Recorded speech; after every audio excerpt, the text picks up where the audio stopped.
السلام علیکم دوستو، میں ہوں سراج جلیل اور خوش آمدید کہتا ہوں آپ سب کو آپ کے ہی اپنے چینل علم مینیا میں۔ دوستو آج کی اس ویڈیو میں ہم بات کریں گے ایک ایسے ویژنری صنعت کار کے بارے میں جس نے پاکستان بننے کے بعد پاکستان کو اربوں روپے کا منافع دیا اور جس سے متاثر ہو کر جدید ممالک نے اپنی کمپنیز میں اسی کے پلانز استعمال کیے۔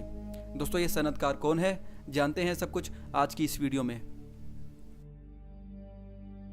دوستو چودھری محمد لطیف پنجاب کی تحصیل بٹالہ میں پیدا ہوئے۔ دوستو ان کے والد مہر میران بخش چاہتے تھے کہ ان کے بچے اعلیٰ تعلیم حاصل کریں، مگر لطیف صاحب کے بچپن میں ہی ان کے والد فوت ہو گئے۔ لطیف صاحب نے 1930 میں UT سے مکینیکل انجینئرنگ کی اور اپنے والد کا خواب پورا کیا۔ دوستو اس کے بعد اپنے بھائی کے ساتھ مل کر 2 کمروں والے مکان میں صابن کی مل لگائی۔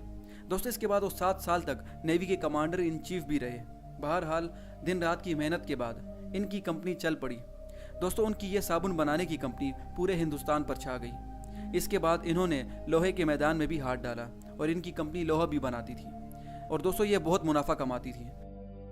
دوستو تقسیم پاک و ہند کے وقت ان کو یا تو ہندوستان میں رہ کر پیسہ کمانا تھا یا تو خالی ہاتھ پاکستان آنا تھا، مگر دوستو انہوں نے خالی ہاتھ پاکستان آنے کو ترجیح دی۔ دوستو جب وہ پاکستان آئے تو ان کے پاس کچھ نہیں تھا، مگر انہوں نے ہمت نہیں ہاری اور نئے سرے سے اپنے کاروبار کو شروع کیا۔ اور دوستو 1947 میں بٹالہ انجینئرنگ کمپنی کے نام سے ادارہ وجود میں آیا، جس نے بعد میں بیکو کمپنی کا نام اختیار کر لیا۔ دوستو ان دنوں ان کے مد مقابل میاں نواز شریف کے والد میاں شریف تھے، جو امرتسر کے گاؤں جاتی امرہ سے آئے تھے۔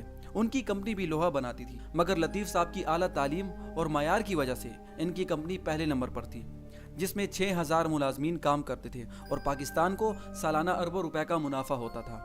دوستو بیکو کمپنی سائیکلوں، گاڑیوں اور جہازوں کے چھوٹے چھوٹے پرزوں سے لے کر بڑے بڑے انجن بناتی تھی۔ دوستو اس کمپنی نے نہ صرف پاکستان کو بلکہ ملیشیا، تھائی لینڈ، جرمنی، شام اور چائنا جیسے ممالک کو بہت فائدہ دیا۔ اور دوستو شام، چائنا اور تھائی لینڈ کے بادشاہ اس کمپنی کو دیکھنے آئے تھے۔ دوستو چائنا کے صدر جیو انلائی لطیف صاحب کے بزنس پلانز اور کمپنی کے ماڈلز اپنے ساتھ چائنا لے کر گئے تھے اور چائنا میں اسی ماڈل کی طرز پر کمپنیاں بنائی تھیں، اور دوستو یہاں تک کہ اپنے بندوں کو بیکو کمپنی میں ٹریننگ کے لیے بھیجا تھا۔ مگر دوستو 1971 میں جب ذوالفقار علی بھٹو پاکستان کے صدر بنے تو انہوں نے بیکو کمپنی کو قومیالیا یعنی نیشنلائز کر دیا اور اس کا نام بیکو سے پیکو یعنی پاکستان انجینئرنگ کمپنی رکھ دیا۔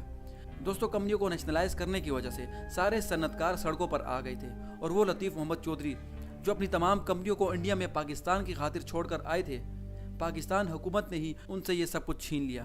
دوستو اس وجہ سے وہ نا امید ہو کر جرمنی چلے گئے تھے۔ دوستو 1977 میں جنرل ضیاء الحق نے ان کو کمپنی واپس لینے کی درخواست کی تھی، مگر لطیف محمد چودھری نے معذرت کر لی اور جرمنی کے ہی ایک گاؤں میں اپنی آخری سانسوں تک رہے۔ دوستو حکومت کی وجہ سے بیکو کمپنی کو 761 ارب روپے کا نقصان ہوا، جس کی وجہ سے یہ کمپنی بند ہو گئی اور دوستو اس کی اینٹوں تک کو لوگوں نے چرا لیا اور اس طرح پاکستان کو سالانہ اربوں روپے کا منافع دینے والی کمپنی قبرستان اور کھنڈرات میں بدل گئی۔ تو دوستو یہ تھی کہانی لطیف محمد چودھری کی۔ اگر آپ کو یہ ویڈیو اچھی لگی تو پلیز اس ویڈیو کو لائک کیجئے، سبسکرائب کیجئے میرے چینل کو، دبائیے بیل آئیکن کو تاکہ آپ کو آنے والی ہر ایک ویڈیو کی نوٹیفیکیشن وقت پر ملتی رہے۔ تو ملتے ہیں آپ سے نئی ویڈیو میں نئی انفارمیشن کے ساتھ، تب تک کے لیے اپنا خیال رکھیے گا۔ اللہ حافظ۔